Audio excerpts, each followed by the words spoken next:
ತುಳುಕೂಟ ಕತಾರ್ನ 7ನೇ ವರ್ಷದ ವಾರ್ಷಿಕ ಕಬಡ್ಡಿ ಪಂದ್ಯಾಟವು ದೋಹದ ಅಲ್ ಜಜೀರಾ ಕ್ರೀಡಾಂಗಣದಲ್ಲಿ ನಡೆಯಿತು. ಭಾರತೀಯ ಪುರಾತನ ಕ್ರೀಡೆಯಾದಂತಹ ಕಬಡ್ಡಿಯನ್ನ ಕೊಲ್ಲಿ ರಾಷ್ಟ್ರದ ಕತಾರ್ನಲ್ಲಿ ತುಳುಕೂಟ 2009ರಿಂದ ಸತತವಾಗಿ ಸಂಘಟಿಸಿಕೊಂಡು ಬಂದು 2015ರ 7ನೇ ವರ್ಷದ ಈ ಕ್ರೀಡಾ ಆಯೋಜನೆಯು ಪ್ರತಿಷ್ಠಿತ ವ್ಯಕ್ತಿಗಳ ಸಮ್ಮುಖದಲ್ಲಿ ನಡೆಸಲಾಯಿತು.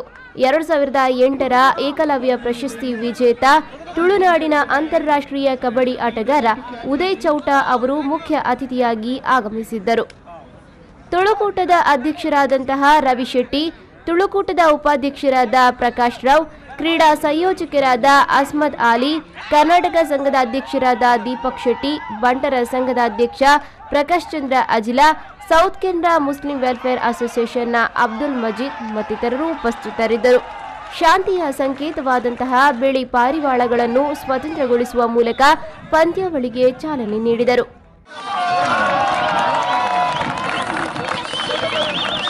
ಪಂದ್ಯಾಟದಲ್ಲಿ 6 ಪ್ರತಿಷ್ಠಿತ ತಂಡಗಳು ಭಾಗವಹಿಸಿದ್ದವು. ಕಿಕ್ಕಿರಿದು ನೆರೆದ 400ಕ್ಕೂ ಹೆಚ್ಚು ಪ್ರೇಕ್ಷಕರ ನಡುವೆ ಅಂತಿಮ ಪಂದ್ಯದಲ್ಲಿ ಎಟಿಎಸ್ ತುಳುಕೂಟ ಕಳೆದ 2 ಬಾರಿಯ ವಿಜೇತ ತಂಡವಾದಂತಹ South Canara Muslim Welfare Association ಅನ್ನ 34-18 ಅಂಕಗಳಿಂದ ಸೋಲಿಸಿ ಅಂತಿಮ ವಿಜೇತರಾದರು.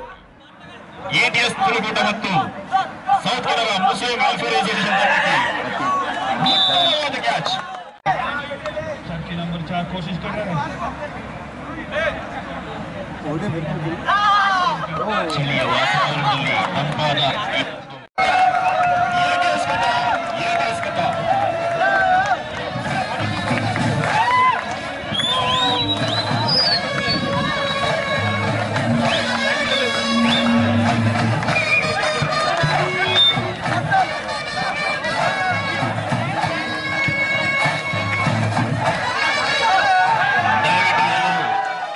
ಭಾರತೀಯ ದೂತಾವಾಸದ ಸಿಬ್ಬಂದಿ ಅಧಿಕಾರಿ ಆದಿತ್ಯ ಮುಖ್ಯ ಅತಿಥಿಯಾಗಿ ಭಾಗವಹಿಸಿದ್ದರು.